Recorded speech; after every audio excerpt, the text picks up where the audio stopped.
El tema que quiero estudiar con ustedes el día de hoy es un tema solemne e importante.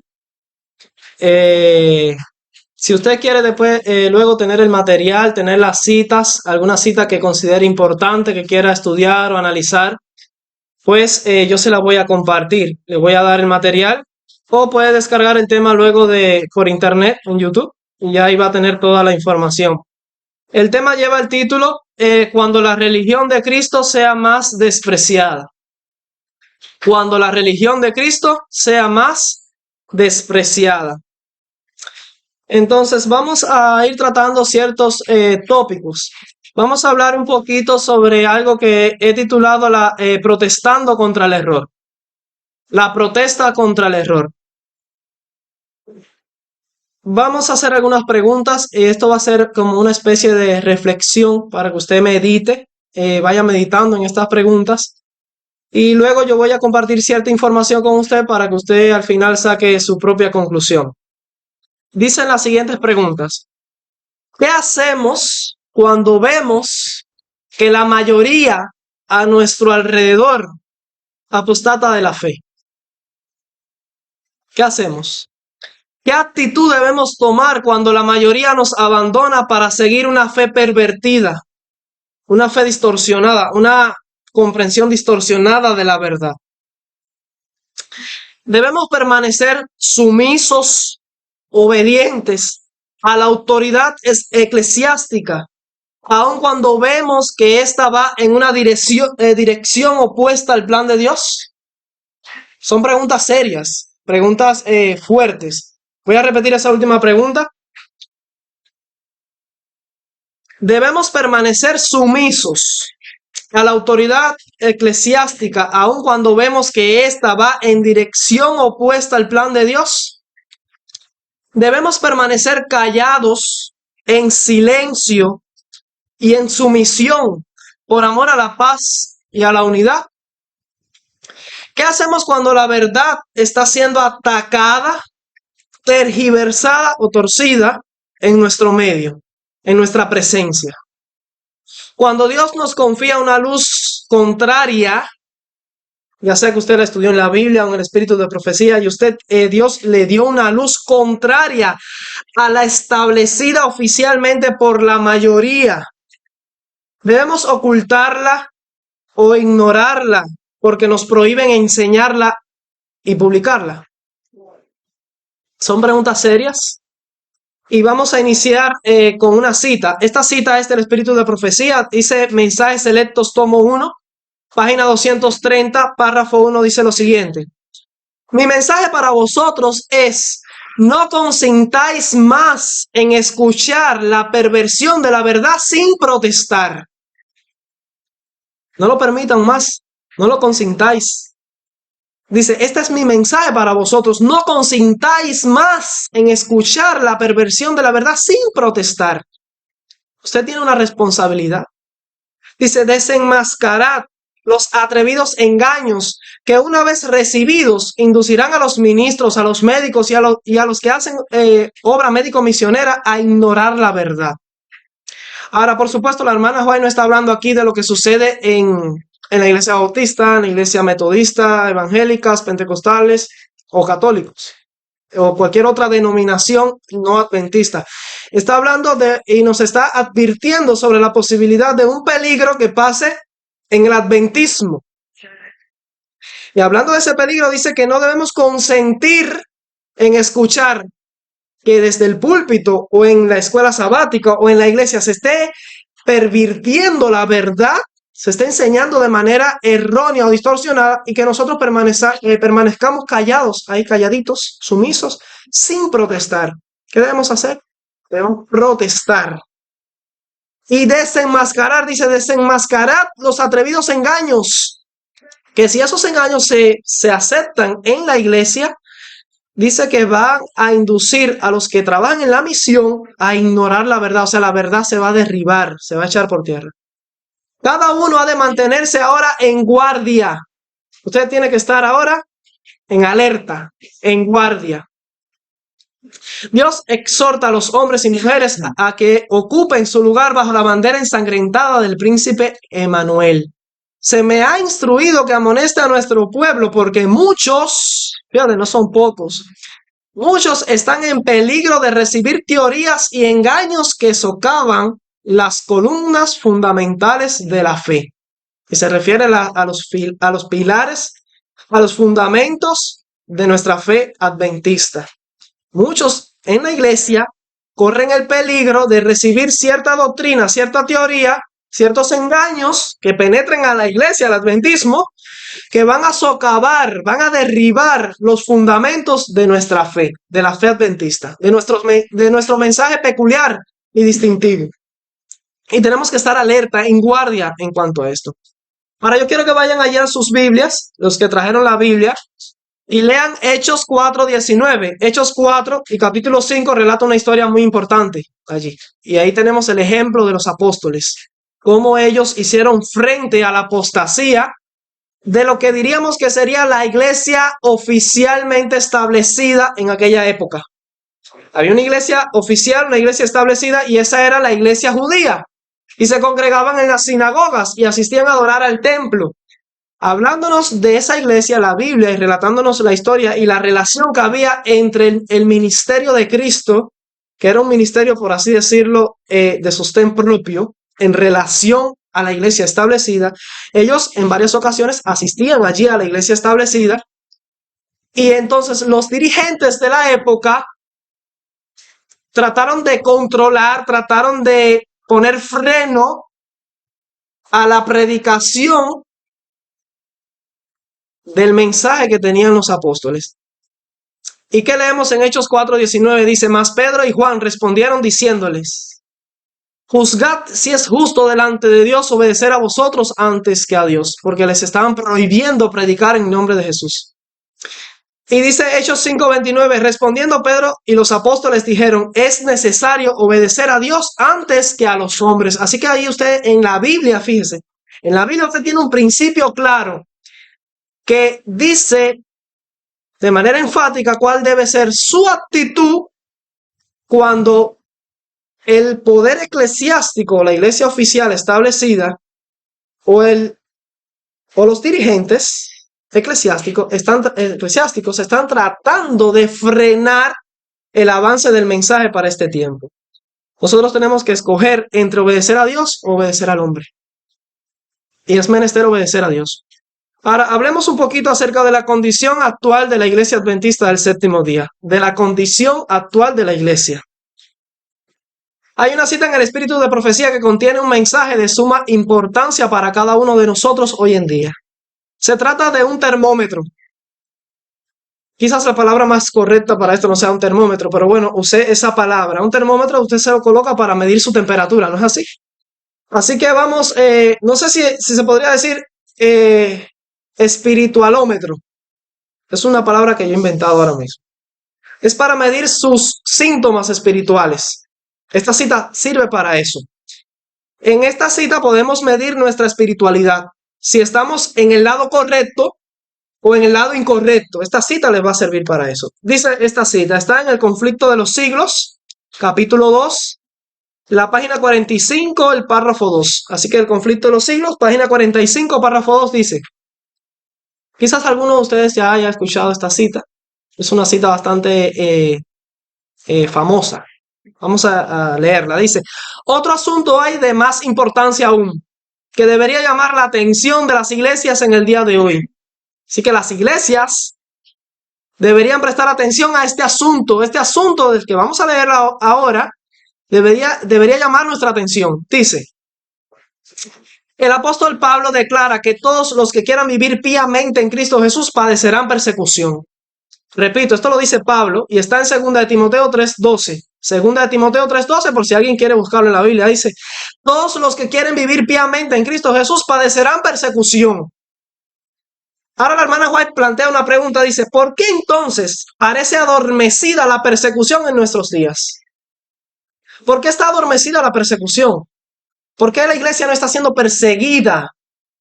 ¿Por qué no estamos siendo perseguidos cada uno de nosotros? Y ella misma responde, dice: el único motivo, la única razón para esto, por la que la iglesia, por la que tú, cada uno de ustedes y yo, no estamos siendo perseguidos, es que la iglesia se ha conformado a las reglas del mundo y por lo tanto no despierta oposición.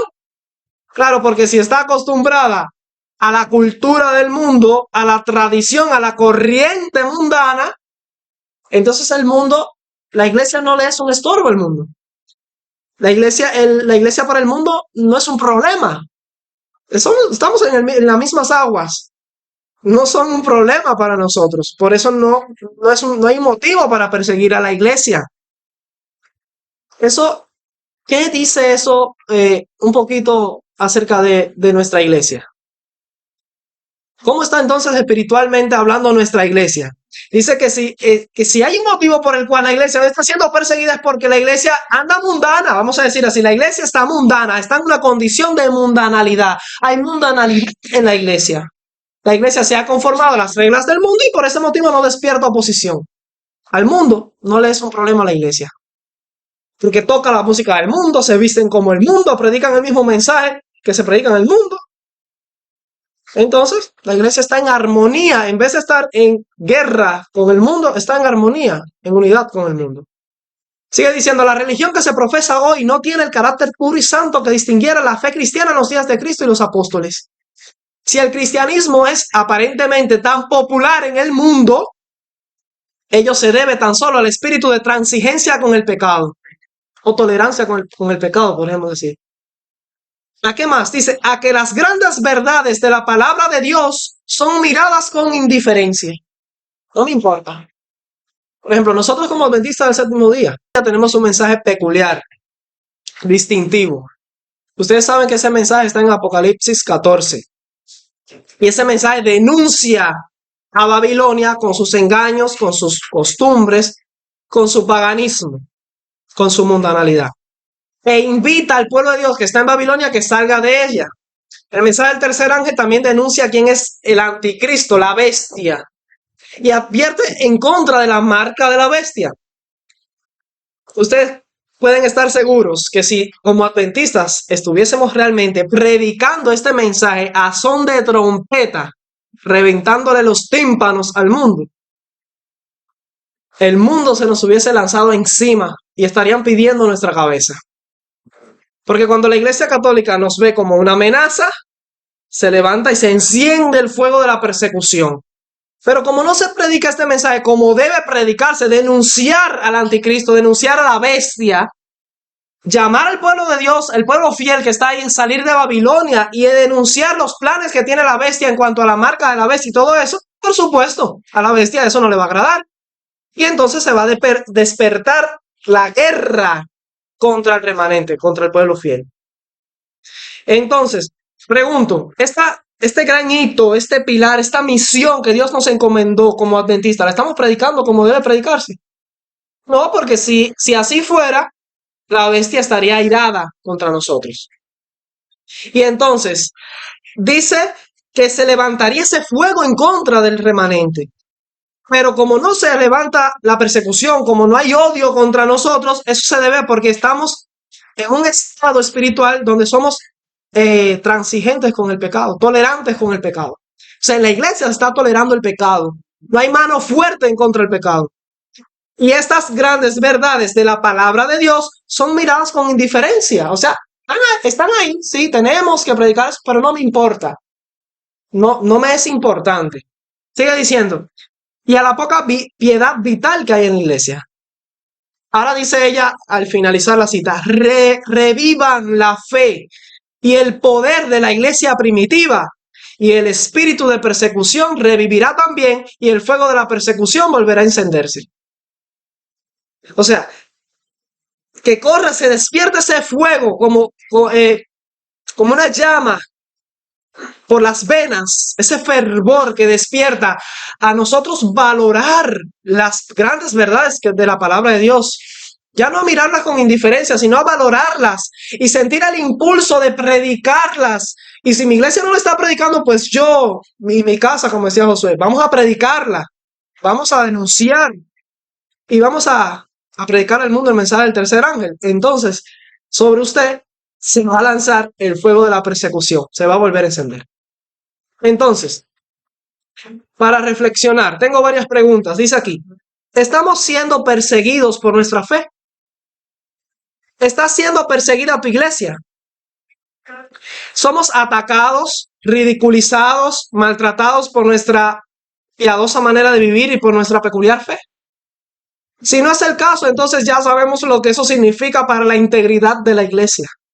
Se ha conformado a las reglas del mundo y por eso no despertamos ninguna oposición. Tenemos un espíritu de transigencia con el pecado. La fe y el poder de la iglesia primitiva se ha muerto en medio de nosotros.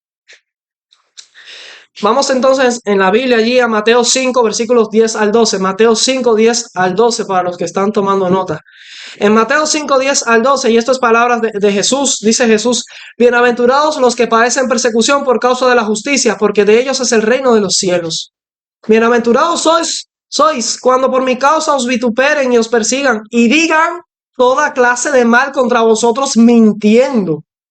Así que usted como cristiano, si realmente es fiel a la misión y al ejemplo que Cristo le dejó, no puede esperar ninguna otra reacción del mundo y del círculo que les rodea, que se levanten contra usted hablando toda clase de mal contra ustedes mintiendo. Eso tiene que esperarlo. Sí, vaya, póngase, esto no es para acusar a nadie. Cada uno colóquese el termómetro. Fíjese en su condición espiritual. ¿Están hablando mal de ustedes? Están calumniándolos. Hay calumnia contra vosotros, hablando toda clase de mal contra vosotros, mintiendo. Hay persecución contra ustedes. Si no la hay, estamos mal. No estamos bien espiritualmente. Jesús terminó diciendo, gozaos y alegraos porque vuestro galardón es grande en los cielos, porque así persiguieron a los profetas que fueron antes de vosotros. Así que cuando usted lee la Biblia de tapa a tapa, encuentra que todos los justos a través de la historia fueron perseguidos, calumniados y atacados, incluso por aquellos que eran los más cercanos. Entonces, valórese usted, analícese. Vamos a hablar un poquito acerca de ser enemigos de la iglesia y de la religión. A nadie le gusta que le digan que usted es enemigo de la iglesia y de la religión. ¿Usted quiere ser llamado enemigo de la iglesia y de la religión? Saben que si usted no es llamado enemigo de la iglesia y de la religión, pues no está siguiendo el ejemplo de Cristo. Tenemos que esperar que seamos llamados enemigos de la iglesia y enemigos de la religión. Pero ¿cómo es esto? Vamos a leer y voy a hacer algunas preguntas antes de leer esta cita. ¿Eres de los perseguidos o eres de los perseguidores? Aquí no hay un bando intermedio. Usted solamente tiene una de estas dos opciones. Usted o es un perseguido o un perseguidor. ¿Cuándo fue la última vez que fuiste llevado ante las autoridades eclesiásticas o civiles por proclamar la verdad presente? ¿Cuándo pasó eso en tu vida? Que te llevaron ante un concilio en la iglesia por predicar la verdad, o a la policía o al partido por predicar la verdad. ¿Cuándo fue la última vez que pasó eso? ¿Eres de los que les caes bien a todos o de aquellos a quienes no se les soporta por su celo ante la verdad? El insoportable este. ¿Está todo bien en tu vida? No hay reproches, no hay calumnias, no hay persecución, no hay ataques ni prejuicios sobre ti. Escuchen esta cita que está en Mensajes Selectos, tomo 1, página 83, párrafo 1. Ya les digo que al final, si quieren esta información, esta cita, yo se las puedo dar para que la revisen. Esto dice el Espíritu de Profecía: la calumnia y el reproche son palabras bonitas. No. A nadie le gusta ser calumniado, mucho menos reprochado por la gente. Pero dice aquí, la calumnia y el reproche serán la recompensa de los que defiendan la verdad como está en Jesús. Verdad clara, así cristalina, transparente. Le guste al que no le guste. Venga como venga. Ese va a ser el resultado. Por muy linda que usted la presente, la calumnia y el reproche serán la recompensa de los que defienden la verdad como está en Cristo Jesús. Y ella vuelve y cita 2 Timoteo 3:12. Todos los que quieran vivir piadosamente en Cristo padecerán persecución. Los que dan un franco testimonio contra el pecado, tan ciertamente serán aborrecidos como lo fue el maestro que les dio esa obra para hacerla en su nombre. ¿Quién nos manda a nosotros a denunciar el pecado? ¿Quién es que los manda? Es Cristo. Jesús nos manda a hacer esto. Y dice que cuando tú lo hagas vas a ser aborrecido como fue Jesús. Dice, al igual que Cristo, serán llamados enemigos de la iglesia y de la religión. Y a mí me suena tan familiar esta etiqueta. Enemigo de la iglesia y de la religión. ¿Tenemos esa etiqueta sobre nosotros? Deberíamos tenerla.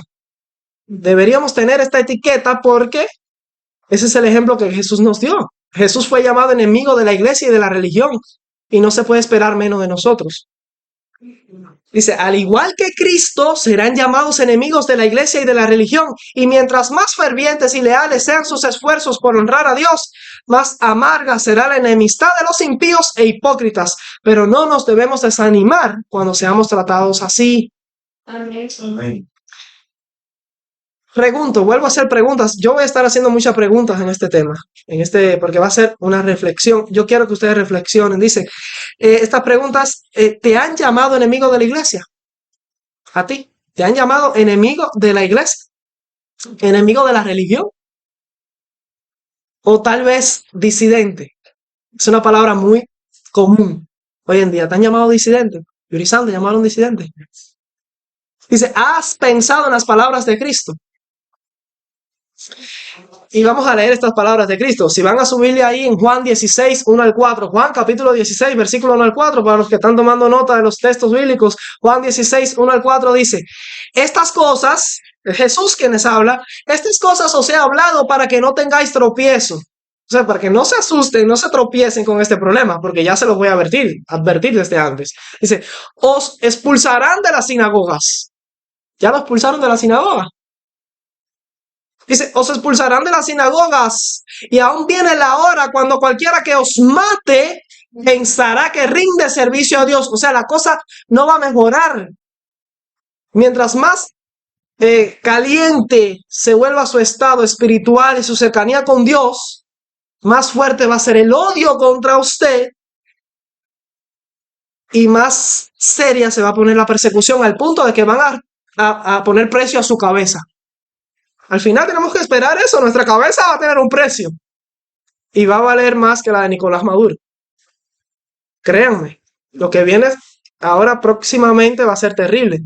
Dice, y harán esto porque no conocen al Padre ni a mí. O sea, las personas que van a perseguiros, las personas que van a procurar mataros, esas personas lo van a hacer porque van a estar cegadas. Y definitivamente no conocen a Cristo porque Cristo no obliga, a Cristo lo impone. El gobierno de Dios no es por obligación, es por amor. Se basa en el principio del amor. Así que cuando se fomenta la persecución y un gobierno que impone, ya sea un culto, una religión, eso es falso. Está descartado. En el mismo momento en que haga ejercicio de la fuerza para obligar, es un gobierno falso, una religión falsa. Mas os he dicho estas cosas, dice Jesús, para que cuando llegue la hora os acordéis de que ya os lo había dicho. Esa es la advertencia que Jesús le hace a sus seguidores. Entonces nos decimos cristianos, pero no hemos visto esto en nuestra vida. Ahora vamos a hablar un poquito acerca del tema de la separación y la división. Para muchas personas, el asunto de que haya separación y división es algo diabólico. Eso es de Satanás. La separación y la división es de Satanás. Es algo satánico. ¿Saben? No toda división viene del diablo, ni toda unidad viene de Dios. Mediten en eso. Voy a leerles una cita sobre un hecho histórico. Está en el Conflicto de los Siglos, página 42, párrafo 3. Conflicto de los Siglos, página 42, párrafo 3 dice: tras largo y tenaz conflicto. Está hablando de los primeros cristianos, los cristianos primitivos, cuando se enfrentaron cara a cara con el asunto de la apostasía que predijo Pablo, con el surgimiento del catolicismo. Estos primeros cristianos, estos cristianos primitivos, dice aquí, tras largo y tenaz conflicto, esto no fue de pocos días, esto llevó tiempo, fue un conflicto largo. Dice, los pocos que permanecían fieles resolvieron romper toda unión con la iglesia apóstata. Se vieron en la necesidad, se vieron obligados a hacerlo porque la cosa se puso tan seria, tan grave, que para el bienestar de su fe, la de ellos mismos, la de su familia, la de sus hijos, tuvieron que romper la relación con la iglesia apóstata. Esta historia se repite. Dice, los pocos que permanecían fieles resolvieron romper toda unión con la iglesia apóstata, si ésta rehusaba aún desechar la falsedad y la idolatría. Y es que vieron que dicho rompimiento, eso no es una división, ¿sí? Aquí hay una división, hay una separación. Pero dice aquí que vieron, es que vieron que dicho rompimiento era de todo punto necesario. Había que hacerlo, había que romper, había que separarse de esa iglesia. ¿Por qué? Era de todo punto necesario si querían obedecer la palabra de Dios. Y muchos se han visto en esa obligación para poder continuar con la predicación del mensaje, porque la misma iglesia se lo quiere hasta prohibir. Dice, no se atrevían a tolerar errores fatales para sus propias almas y dar así un ejemplo que ponía en peligro la fe de sus hijos y la de los hijos de sus hijos. Para asegurar la paz y la unidad, estaban dispuestos a cualquier concesión. Escuchen esto. Estas personas no querían separarse, no tenían el deseo de que la cosa, el asunto llegara a esta gravedad. Dice que estaban dispuestos por la paz y la unidad, estaban dispuestos a cualquier concesión, pero dice aquí que no contrariase su fidelidad a Dios. ¿Queremos la unidad? Sí la queremos, siempre y cuando no haya en juego un principio de la palabra de Dios. Cualquier concesión que no contrariase su fidelidad a Dios, pero les parecía que sacrificar un principio por amor a la paz era pagar un precio demasiado alto. Si no se podía asegurar la unidad sin comprometer la verdad, porque ese es el problema ahora, se quiere conservar la unidad, pero en compromiso con la verdad. Cállate, eso no lo digas, no lo hables. Conserva la unidad, no te metas en ese asunto. Si no se podía asegurar la unidad sin comprometer la verdad y la justicia, más valía que siguiesen las diferencias y aún la guerra. Nosotros estamos en guerra, literalmente. Estamos en guerra con Satanás. Y nuestra guerra no es contra carne y sangre, dice la Biblia. Pero lamentablemente mucha carne y sangre, muchos de nuestros hermanos, mucha gente que nos rodea, se convierte en instrumento de Satanás, en agente de Satanás. Y cuando así sucede, estamos en guerra también con esas personas. No porque nuestra guerra sea contra ellos, sino contra el que la está utilizando a ellos, que es Satanás. Así que a veces la guerra, y no es una guerra aquí de armas, estamos hablando de una guerra espiritual, y esta guerra a veces es necesaria. Ahora escuchen esto que voy a decir, este es un asunto fuerte, y si alguien necesita evidencia o un poco más de documentación sobre este asunto, puedo darles, dice, este tema, voy a hablarles sobre un asunto fuerte. La Iglesia Adventista del Séptimo Día actualmente ha sacrificado muchos principios y algunas doctrinas y mensajes distintivos por amor a la paz con el mundo religioso y civil. ¿Será que en las circunstancias actuales, en algunas ocasiones, nos veremos en la necesidad de repetir esa historia que pasó allá con los primeros cristianos, aún con nuestra amada iglesia? En ocasiones es necesario romper en la unidad por amor a la verdad. Incluso si tiene que haber guerra, pues que venga la guerra. Si nos vemos en la necesidad de un rompimiento y separación debido a la gravedad de la situación en la que vivimos por la seguridad de nuestra fe y la de nuestros hijos, en tal caso esa obra está justificada y aprobada por Dios. Es fuerte, pero es real. Y ya les di la cita. Ahora quiero leerles una cita que está en Primeros Escritos, página 124, párrafo 3, dice: me fueron mostrados aquellos que creen poseer el último mensaje de misericordia. Está hablando de nosotros, ¿no es así? Creemos poseer el último mensaje de misericordia. Dice, y la necesidad que tiene esta gente, nosotros, la necesidad que tienen de estar separados de los que están bebiendo diariamente nuevos errores. Vi que ni los jóvenes ni los ancianos debían asistir a sus reuniones, porque es malo alentarlos así mientras enseñan el error que es veneno mortal para el alma y mientras presentan como doctrinas los mandamientos de los hombres. Muchas prácticas, muchas creencias, muchas doctrinas que vienen como tradición, pero que no son bíblicas. La influencia de tales reuniones no es buena. Si Dios nos ha librado de tales tinieblas y error, debemos destacarnos firmemente en la verdad con que nos emancipó. La palabra emancipar quiere decir libertó, con la que fuimos hechos libres. Y regocijarnos en la verdad.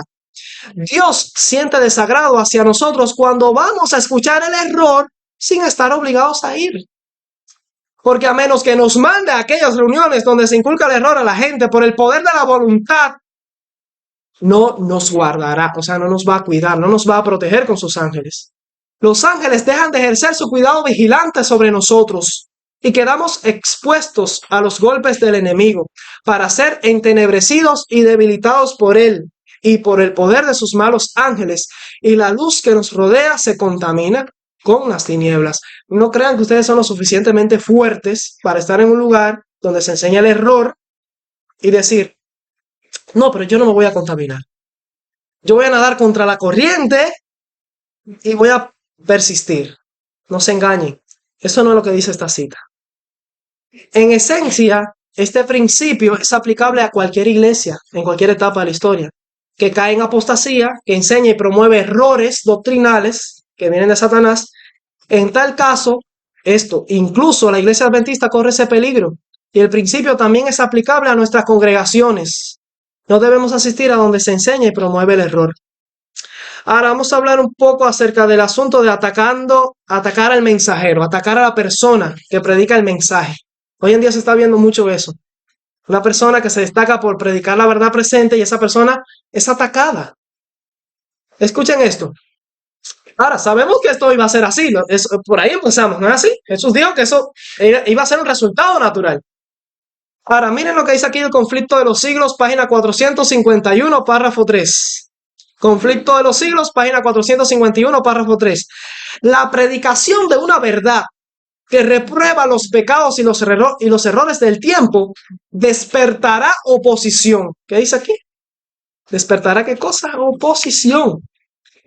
Porque todo aquel que obra el mal odia la luz y no viene a la luz para que sus obras no sean reprendidas. Se cita Juan 3:20. Sigue diciendo, cuando los hombres ven que no pueden sostener su actitud con las Sagradas Escrituras, o sea, no pueden citar la Biblia para decir lo que, si tú lo estás haciendo mal, no te pueden citar la Biblia para decirte por qué. No te pueden citar el espíritu de profecía, no te pueden demostrar con la Biblia dónde está tu error. Cuando los hombres ven que no pueden sostener su actitud por las Sagradas Escrituras o no pueden justificar su proceder, su tradición con la Biblia, dicen, muchos resuelven sostenerla a todo trance y con espíritu malévolo, o sea, con malas intenciones, atacan el carácter y los motivos de los que defienden las verdades que no son populares. O sea, como ya no pueden contra el mensaje que predica la persona, porque no pueden refutarlo, no pueden demostrar que el mensaje es falso, entonces cambian la estrategia. ¿A qué punto dirigen el ataque? A la persona. Pero esa persona hizo esto, hizo lo otro, hizo aquello. O esta persona es así, así, así. O mira el carácter que tiene esta persona. Como no pueden contra el mensaje, atacan la persona. El carácter de la persona. Dice el carácter y los motivos. Él lo hace porque quiere buscar popularidad. Porque quiere tener seguidores. O porque quiere dividir a la iglesia. Atacan el carácter y los motivos de los que defienden las verdades que no son populares. Ahora escuchen esto, dice, es la misma política que se siguió en todas las edades. Elías fue acusado de turbar a Israel. Jeremías lo fue de traidor y San Pablo de profanar el templo. O sea, todos los grandes personajes de la Biblia pasaron por la misma experiencia. Desde entonces hasta ahora, los que quisieron ser leales a las verdades fueron denunciados como sediciosos, herejes o cismáticos. Terribles palabras. Pero así deberían estar llamándonos. Ese es el termómetro, se los leí al principio, para que usted revise sus síntomas espirituales. Deberíamos estar siendo llamados sediciosos, herejes y cismáticos. Multitudes que son demasiado descreídas, o sea, no quieren tener fe hacia ese mensaje, no quieren aceptar la verdad. Dice, descreídas para aceptar la palabra segura de la profecía, aceptarán con ilimitada credulidad, claro, porque lo que quieren es algo que les calme las conciencias, algo que les traiga paz. Mira, escucha a ese hombre, si ese hombre o esa persona es así, así, asado. Entonces, en vez de abrir la Biblia, el espíritu de profecía para comprobar si lo que está diciendo es verdad, si el mensaje que trae es cierto, Se consuelan con que sí, no, entonces si ya me hablaron de esa persona y me dijeron que era así, así, así. Entonces son etiquetados como sediciosos, herejes o cismáticos. Así que estas personas, multitudes, la gran mayoría, aceptarán con ilimitada credulidad la acusación dirigida contra los que se atreven a reprobar los pecados de moda. Esta tendencia irá desarrollándose más y más. O sea que mientras más nos acercamos al fin, vamos a ver más de esto. Ahora voy a hacer otras preguntas para meditar. Y usted ya sabe lo que tiene que hacer. Dice acá, ¿pertenecemos al grupo de los atacados o de los atacantes? Han difamado nuestro carácter y motivos cuando predicamos la verdad presente y cuando a voz en cuello anunciamos al pueblo de Dios sus rebeliones. Quizás nos han llamado orgullosos, problemáticos, cismáticos. Nos han comparado con perturbadores, disidentes o buscapleitos. O tal vez hemos sido nosotros los que hemos clasificado o bien etiquetado a tal o cual hermano como disidente, perturbador o divisionista. ¿En qué lado estábamos? Y fuimos de lo que dijimos, no, aquel y cual por cual, aquellos son los problemáticos, son los disidentes, son los perturbadores. O a nosotros nos llamaron así. ¿De qué lado estamos? ¿Somos perseguidos o perseguidores? Ahora vamos a hablar acerca de un puntico importante que es la neutralidad y la indiferencia. Porque hay un tercer grupo, que en realidad no viene siendo un tercero, porque este grupo viene formando parte del grupo de los opositores de la verdad. Es el grupo de los neutrales y los indiferentes. Algunos adventistas, en vista de las guerras, porque es verdad que hay guerra, hay conflicto, en las guerras que se han levantado últimamente por estas cuestiones, han optado por colocarse en una posición neutral e indiferente. O sea, yo ni sigo este grupo ni con este, no estoy con nadie. Tenemos ante nosotros una gran crisis religiosa y la actitud de muchos ha sido permanecer en silencio, en el silencio de la cobardía. Calladitos. No toman ninguna posición al respecto, tal vez por evitar conflictos, contiendas o por la amada unidad que preferimos mantener a costa de la verdad. Ahora, escuchen esta cita que es poderosa, es fuerte. Y está en Testimonio para la Iglesia, tomo 3, página 311, párrafo 1. Testimonios para la Iglesia, el tomo 3, la página 311, párrafo 1 dice, si Dios aborrece un pecado más que otro, ¿sabían eso? Que Dios aborrece un pecado más que otro. Hay un pecado que a Dios le causa más repulsión que otro. Si Dios aborrece un pecado más que otro, del cual su pueblo es culpable, y su pueblo somos todos aquí, a ver a quién le sirve el traje. Dice, hay un pecado que Dios aborrece más que otro, dice, y ese pecado, algunos de nosotros somos culpables de eso. Dice, es el de no hacer nada en caso de una emergencia. La indiferencia y la neutralidad en una crisis religiosa, cuando hay un conflicto religioso, un conflicto teológico, donde hay bandos, dice, son consideradas por Dios como un grave delito, igual al peor tipo de hostilidad contra Dios. Terrible esta cita. Así que si usted se sentía seguro en el bando de la neutralidad, ahí indefinido, ni soy de aquí ni soy de allá, usted está pecando gravemente contra Dios. Escuchen esta otra cita que nos da cuál debe ser nuestra actitud en este caso. Esto está en el Conflicto de los Siglos, página 452, párrafo 1. Conflicto de los Siglos, 452, párrafo 1 dice, en vista de esto, ¿cuál es el deber del mensajero de la verdad? ¿Cuál es el deber del mensajero de la verdad? Llegará tal vez a la conclusión de que no se debe predicar la verdad, no se debe predicar la verdad, no la voy a predicar más, no voy a hablar más de esto, puesto que a menudo no produce otro efecto que el de empujar a los hombres a burlar o resistir sus exigencias. O sea, como se levanta oposición, como viene la burla, se burlan de mí, como viene la resistencia, entonces no predico de nada, no digo nada, mejor me quedo callado. Dice, no.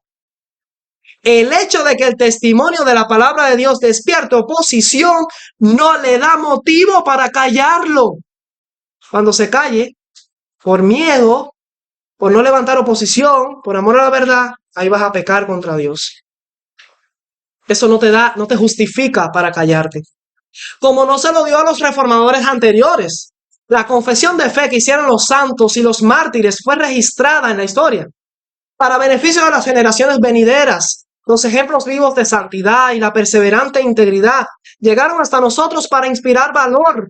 Los que son llamados ahora a actuar como testigos de Dios recibieron gracia y verdad, no para sí solos, sino para que por intermedio de ellos el conocimiento de Dios iluminase la tierra. ¿Ha dado Dios luz a sus siervos en esta generación? En tal caso deben dejarla brillar para el mundo. Ahora, ustedes saben el texto de Judas 1, 3 y 4, donde dice que debemos contender ardientemente por la fe que una vez ha sido dada a los santos. La Biblia nos manda a contender y no contender pasivamente. Dice ardientemente, con pasión. Eso nos manda la Biblia. Judas, los versículos 3 y 4. Ahora vamos a poner a un personaje, por ejemplo. Un ejemplo en la historia. Lutero. El ejemplo de Lutero. Noten lo que dice el registro histórico de la vida de Lutero. Esto está en el Conflicto de los Siglos, página 122, párrafo 3. Conflicto de los Siglos, página 122, párrafo 3. Y en la página 123, párrafo 1. Dice: los astutos eclesiásticos, se refiere a los dirigentes de la iglesia, al ver interrumpida su obra que sancionaba el crimen y en peligro sus ganancias a través de las indulgencias, se airaron y se unieron para sostener sus pretensiones. El reformador tuvo que hacer frente a implacables acusadores, algunos de los cuales le culpaban de ser violento y ligero para apreciar las cosas. ¿De qué acusaban a Lutero? ¿De ser qué cosa? De ser un violento y un ligero para apreciar las cosas. Otros le acusaban de ser presuntuoso, orgulloso. Y declaraban que no era guiado por Dios. Dios a ti no te guía. A Lutero no lo guía Dios. ¿Saben? La historia vuelve y se repite. Hoy es lo mismo, ¿no? A este hombre, a este hermano, no lo dirige Dios. Dios no dirige a esta persona. Le acusaban de ser presuntuoso y declaraban que no era guiado por Dios, sino que obraba a impulso del orgullo y de la audacia. ¿Quién no sabe? Respondía él, o sea, Lutero. Lutero respondía a esto. ¿Quién no sabe que rara vez se proclama una idea nueva sin ser tildado de orgulloso y sin ser acusado de buscar disputas o de buscar pleito? ¿Cuándo en la vida ha pasado eso? De que una persona presenta un mensaje que está en oposición con lo que la mayoría enseña y que no te acusen de ser un orgulloso y de estar buscando pleito. Siempre ha sido así. ¿Por qué fueron inmolados Jesucristo y todos los mártires? Decía Lutero. Porque parecieron despreciar orgullosamente la sabiduría de su tiempo, no porque eran orgullosos, sino que era lo que parecía. Y porque anunciaron novedades. Ahora dice a continuación, sin haber consultado previa y humildemente a los órganos de la opinión contraria. Si Jesús le hubiese pedido permiso a Anás y a Caifás para levantar su ministerio, para predicar en las calles, se lo hubieran dado. Si Lutero le hubiese pedido permiso a la Iglesia Católica para predicar, la Iglesia Católica le hubiese dado permiso a Lutero. El mensaje que ya Lutero había abrazado. Así que estas personas tuvieron que hacer eso sin consultar, tuvieron que dejar de lado a la máxima dirección eclesiástica, sin consultar la opinión de estos dirigentes religiosos, el órgano, o sea, la organización, el organismo de la opinión contraria, y siguieron por su cuenta, predicando el mensaje que Dios les había confiado. Eso fue el ejemplo que nos dejó Lutero. Y añadía, sigue diciendo, no debo consultar la prudencia humana, sino el consejo de Dios. Ahí está la clave. Si Dios te da permiso, no le pidas permiso al hombre. Si la obra es de Dios, ¿quién la contendrá? Si no lo es, ¿quién la adelantará? Ni mi voluntad ni la de ellos, ni la nuestra, sino la tuya, oh Padre Santo que estás en el cielo. Tremenda respuesta la de Lutero, ¿no es? Tremenda respuesta. Ahora, yo les pregunto, ¿les parece familiar esta situación? ¿A ustedes les parece familiar? Culpados de ser violentos, ligeros para apreciar las cosas, presuntuosos, hemos sido llamados orgullosos y que somos guiados por impulso del orgullo y de la audacia, buscapleitos. ¿Os suena familiar? ¿Acaso no podemos ver la historia repetirse? ¿Todo eso por qué? Porque nos atrevimos a llamar al pecado por su nombre, porque no consultamos previamente al pastor, quizás, porque no le pedimos permiso a la unión, a la delegación, quizás a la junta de la iglesia no le pedimos permiso. Debemos pedir permiso para predicar aquello que Dios mismo encomendó. Hay que pedir permiso para eso. No importa cuán impecable sea la vida del mensajero, cuando Satanás odia el mensaje, se encargará de mover su espíritu satánico entre las filas de aquellos mismos que más necesitan escucharlo. Y siempre encontrarán defectos en el carácter y la obra del mensajero. Es la misma política de siempre. Escuchen estas citas que son de vital importancia. Mensajes selectos, tomo 1, página 82, párrafo 4. Mensajes selectos, tomo 1, página 82, párrafo 4. Dice, no importa cuán impecables sean el carácter y la vida de los que presentan a la gente los mensajes de Dios. No importa cuán impecables sean de carácter. Esto no les da autoridad. ¿Y por qué? Porque dicen la verdad a la gente. O sea, según los organismos establecidos, nunca le van a dar permiso a autoridad, aunque sean de un carácter intachable. Manuscrito liberado, volumen 16, página 104, párrafo 3 dice, ¿por qué, hermanos de similar preciosa fe, no consideran que en todas las épocas, cuando el Señor ha enviado un mensaje especial a su pueblo, todos los poderes de la confederación del mal se han opuesto a la obra para evitar que la verdad llegue a aquellos que deberían recibirla? Ahora, vamos a hablar de algo un poco problemático acerca de una actitud disidente justificada. ¿Creen ustedes que hay una actitud disidente que sea justificada?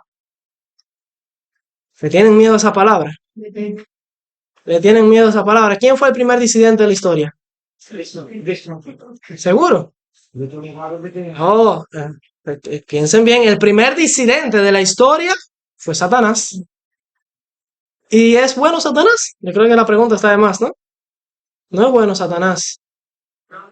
Ahora vamos a ver qué aprendemos un poco acerca de esa palabra, porque yo creo que según lo que dice la inspiración, nosotros hay dos tipos de disidentes, uno bueno y uno malo.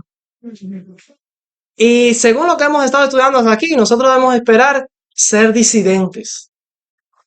Vamos a ver un poco acerca de esto, acerca de una actitud disidente. Si ustedes leen el deseado de todas las gentes, vamos a hablar de otro disidente. Satanás fue el primer disidente de la historia, pero les voy a decir quién más fue disidente. Deseado de todas las gentes, página 65, párrafo 1, dice así, sabían que en las escrituras no podían encontrar autorización para sus tradiciones. Se refiere a los dirigentes religiosos en la época de Jesús. Ellos estudiaban la Biblia y sabían que en la Biblia no había autorización alguna para esas tradiciones. Se daban cuenta de que en comprensión espiritual, Jesús los superaba por mucho. Así que el conocimiento espiritual, la sabiduría de Cristo, superaba por mucho a las de los dirigentes de su época. Sin embargo, se airaban. ¿Quiénes se airaban? Los dirigentes religiosos de su época. Se airaban porque no obedecía sus dictados. No pudiendo convencerle, buscaron a José y a María. Fíjate, Jesús todavía era niño, un jovencito. No pudiendo convencerle, buscaron a José y a María y les presentaron. ¿Qué le presentaron? Dice acá. Le presentaron su actitud disidente. Así sufrió él, hablando de Jesús, reprensión y censura. Así que la historia nos cuenta que Jesús tuvo una actitud disidente en cuanto a la relación que él mantenía con la iglesia establecida oficialmente en su época. Debido a la apostasía que había en tal organización, Jesús optó por tener una actitud disidente. Por mucho tiempo Jesús asistía a la sinagoga, pero hubo un tiempo donde Jesús rompió todo tipo de relación con la sinagoga y continuó con su propio ministerio. ¿Por qué Jesús fue así? Yo creo que con las citas que hemos leído hasta acá, podemos responder en nuestra mente esa pregunta. Porque ciertas ocasiones demandan de nosotros tomar una actitud similar. Así que, ahora yo pregunto, ¿Jesús era malo? También la pregunta está de más, ¿no es así? Jesús nos dejó un ejemplo. Así que Satanás fue el primer disidente de la historia, pero Jesús también fue disidente. Así que tenemos de aquí una lección que aprender. Hay disidentes buenos, pero hay disidentes malos. ¿Qué determina si un disidente es bueno o es malo? Yo creo que el carácter de ese disidente, lo que enseña en los principios, la filosofía y el mensaje que hay detrás de ese disidente. En el caso de Jesús, sabemos que era la verdad lo que había en Jesús. Pero en el caso de Satanás, ¿qué se le llama? ¿Padre de qué? De mentira. Y eso determina qué tipo de disidente somos. Pregunto, ¿debemos aceptar sumisamente todas las indicaciones de los dirigentes, ahora voy a hablar en la actualidad, que los dirigentes adventistas, aun cuando éstas se oponen claramente al mensaje de Dios? Tenemos que nosotros aceptar todo lo que viene ordenado por los dirigentes adventistas. Debemos creer en todas las doctrinas oficialmente establecidas sin cuestionar nada. Debemos obedecer siempre a las autoridades cuando nos prohíban dar el mensaje que Dios ha revelado. ¿Es justificable, pregunto, es justificable una actitud disidente en ciertas ocasiones? Voy a leer una cita que es un poquito larga, pero bueno, es muy importante. Está en Testimonios para los Ministros, página 69, párrafo 1 en adelante. Dice, vemos aquí, y aquí tenemos una lección que aprender, dice, vemos aquí que los hombres que tienen autoridad no siempre han de ser obedecidos. Esto lo dice el Espíritu de Profecía. Los hombres que tienen autoridad no siempre han de ser obedecidos, aun cuando profesen ser maestros de la doctrina bíblica. Hay muchas personas hoy en día que se sienten indignadas y agraviadas de que alguna voz se levante para presentar ideas que difieran de las suyas.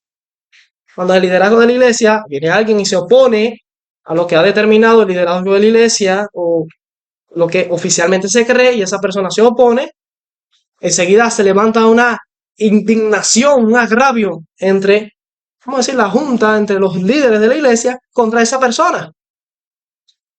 Dices, se sienten indignadas, agraviadas de que alguna voz se levante para presentar ideas que difieran de las suyas con respecto a puntos definidos de creencia religiosa.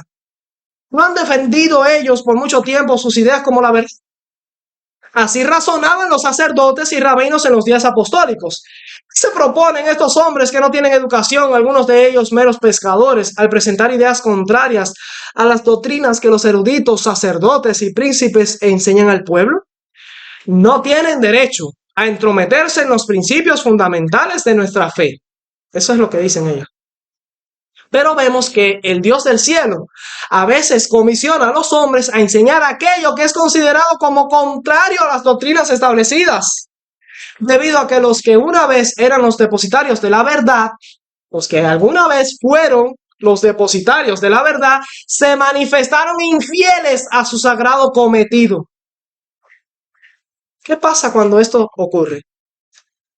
El Señor escogió a otros que habrían de recibir los brillantes rayos del sol de justicia y que defenderían verdades que no estaban de acuerdo con las ideas de los dirigentes religiosos.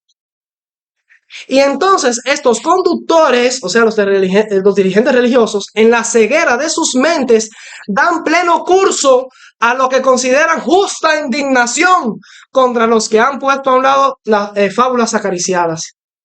Actúan como hombres que han perdido la razón.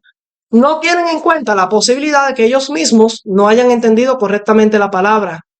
No quieren abrir sus ojos para discernir el hecho de que han interpretado o aplicado erróneamente las escrituras y han defendido falsas teorías a las que denominan doctrinas fundamentales de la fe. Pero el Espíritu Santo, escuchen que es el Espíritu Santo, de cuando en cuando revelará la verdad por medio de sus propios agentes escogidos y ningún hombre, escuchen esto, ¿qué dice aquí? El Espíritu Santo de vez en cuando, de cuando en cuando, revelará la verdad por medio de sus propios agentes escogidos. O sea, Dios los escoge. Él levanta a una persona, le confía la verdad y lo levanta, lo impulsa a predicar esa verdad. Dice, y ningún hombre, ni siquiera un sacerdote o gobernante, tiene el derecho de decir, vosotros no daréis publicidad a vuestras opiniones porque yo no creo en ellas. ese pasmoso yo puede intentar derribar las enseñanzas del Espíritu Santo. Los hombres pueden por un tiempo intentar aplastarla y matarla, pero esto no convertirá el error en verdad o la verdad en error. Las mentes inventivas de los hombres han adelantado opiniones especulativas acerca de diferentes temas, y cuando el Espíritu Santo permite que la luz brille en las mentes humanas, no respeta cada detalle de la forma en que el hombre aplica la palabra.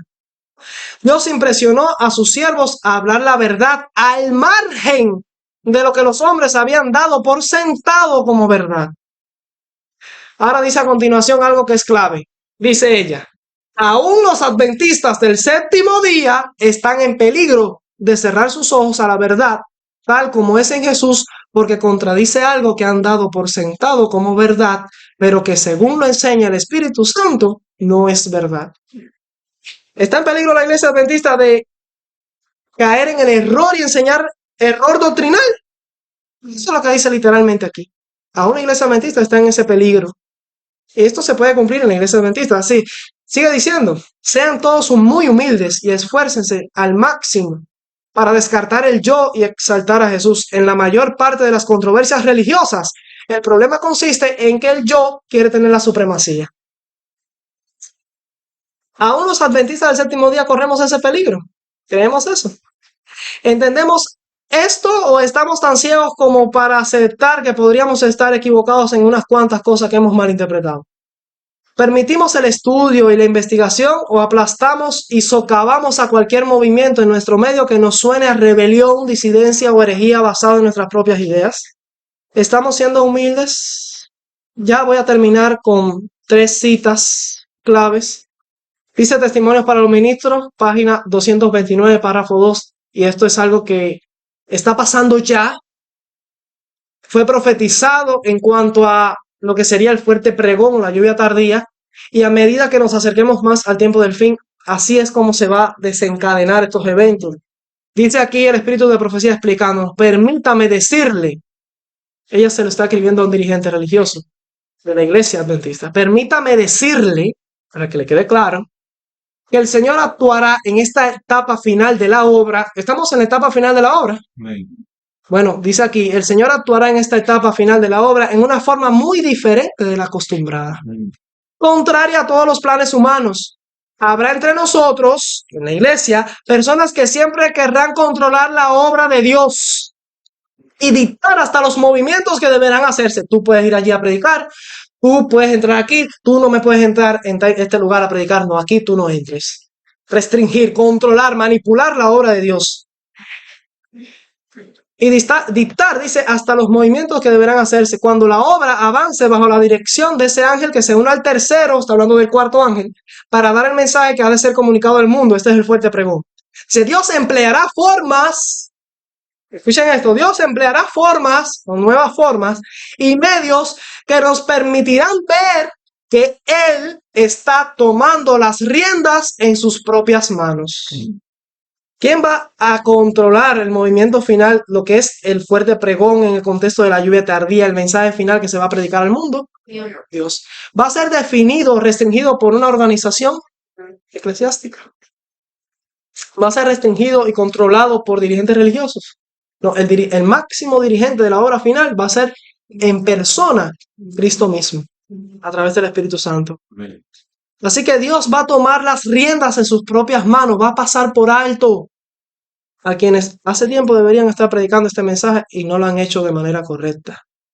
Los obreros se sorprenderán por los medios sencillos que utilizará para realizar y perfeccionar su obra en justicia. Siguiente cita, la número 2, falta la 3 y terminamos. Conflicto de los siglos, página 619, párrafo 1 dice: cuando los que honran la ley de Dios hayan sido privados de la protección de las leyes humanas. ¿Cuándo va a pasar eso? Ahora, en el tiempo del fin, la gran tribulación. Los derechos humanos se van a acabar, se van a caer, y ya no va a haber más ningún derecho humano para la última generación, para aquellos que defiendan el sábado bíblico. Entonces dice que cuando los que honran la ley de Dios hayan sido privados de la protección de las leyes humanas, empezará en varios países un movimiento simultáneo para destruirlos, para aniquilarlos. Conforme vaya acercándose el tiempo señalado en el decreto, porque se va a pronunciar un decreto de muerte, el pueblo conspirará para extirpar la secta aborrecida. Ahora, reflexione un poquito en esto que le voy a decir. La iglesia adventista es grandísima, mundialmente hablando. Tiene a través de ADRA y a través de diferentes círculos organizados dentro de la iglesia adventista tiene presencia en los movimientos, en los grandes movimientos ecuménicos a nivel mundial. La iglesia adventista está metida en el ecumenismo hace años. Eso es un hecho. Y si quieren evidencias, me lo pueden pedir, yo se las doy. Y en la lista de las grandes organizaciones incluidas dentro del movimiento ecuménico está la iglesia adventista, en una gran lista. O sea, la iglesia adventista es reconocida a nivel mundial como una iglesia cristiana. Estoy hablando en los grandes círculos académicos y eclesiásticos. Esa es la iglesia adventista. La iglesia adventista tiene presencia hasta en la ONU. En la ONU. En la Organización Mundial de las Naciones Unidas. Entonces, pregunto, ¿por qué estos poderes al final se van a unir en contra del pueblo de Dios?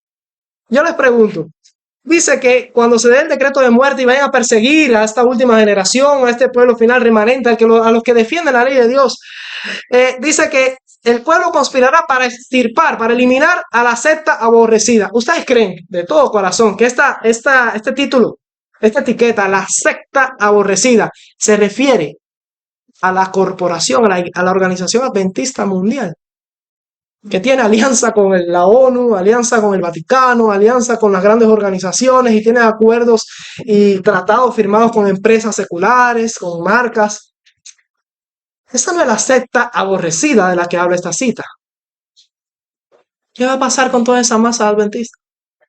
¿Y quiénes son los que van a formar parte de esta secta aborrecida? Termina diciendo esta cita y usted reflexiona en su mente. Dice, se convendrá en dar en una noche el golpe decisivo que reducirá completamente al silencio la voz disidente y reprensora. ¿Qué vamos a hacer todos los fieles? No sé si todos los que estemos aquí lo seamos al final, ojalá, y todos seamos de este grupo del que se habla aquí, ojalá, pero al final, les guste o no, el ataque final de Satanás en el decreto de muerte va a ser contra un grupito al que se le denomina los disidentes y los reprensores. Hay que callar, hay que extirpar y eliminar de la tierra a la voz disidente y reprensora. Eso no describe actualmente a la masa, a la gran masa de lo que es el adventismo a nivel mundial.